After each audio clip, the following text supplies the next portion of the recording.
அந்த ஒரு கொத்தில் அம்பிட்டாலே நிற்கிதுல. அந்த வாழையில் சொல்லுவாங்கள்ல முடி கொத்த நோயின்னு சொல்லிட்டு, இலை பூரா ஒரே இடத்துல கொத்தாக நிற்கும். அது மாதிரி இது ஒரு வைரஸோட இன்ஃபெக்ஷன் தான். இது வந்து இந்த வெள்ளை இருக்குல்ல, வெள்ளை தான் அந்த வைரஸை பரப்பியிருக்கும். இது வந்து வேருக்கு எதுக்கு சம்மந்தம் இல்லை. வேர் நல்லா தான் இருக்குது.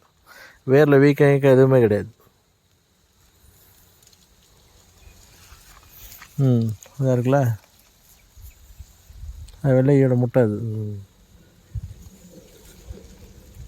பின்னாடி இருக்கிறதுனால அதுக்கு மருந்து அடிக்கிறது ரொம்ப கஷ்டமாக இருக்குது. அதே என்ன செய்யணும், நம்ம இந்த பேட்டரி ஸ்ப்ரேயர் இருக்குல்ல, பேட்டரி ஸ்ப்ரேயர் நாசில் வந்து பின்னாடி அடியில் திருப்பி பிடிச்சிட்டு அடிக்கணும். இப்படி திருப்பி பிடிச்சிட்டு கீழே அடிக்கணும், மேலே அடிக்கணும். அப்படி அடிச்சிங்கன்னா தான் அது கண்ட்ரோல் வரும். இது நீங்கள் வந்து எடுக்கிறீங்கன்னா உப்பு தண்ணி இருக்குல்ல, நல்ல கடல் தண்ணி மாதிரி உப்பு தண்ணியில் வந்து நனைச்சி தூக்கி போட்டுருங்க. ஏன்னா உப்பில் போட்டுச்சுன்னா வைரஸ் வந்து லைவாக இருக்காது. இப்போ இங்கே போடாதீங்க, பண்ணிடுங்க. அங்கே ஒரு செடி இருக்கு. அதை பண்ணிட்டாங்க பார்ப்போம். மற்றபடி இந்த வைரஸ் வந்து வேர்லலாம் பரவாது. இது முதல்ல இதில் வந்து இது லீஃப் கரல் வைரஸ் தான் வரும். இந்த லிட்டில் லீஃபுங்கிறது இப்போ தான் நானே புதுசாக பார்க்குறேன். இதுக்கு முன்னாடி நான் இப்போ எந்த ஃபீல்ட்லேயும் பார்த்ததில்லை.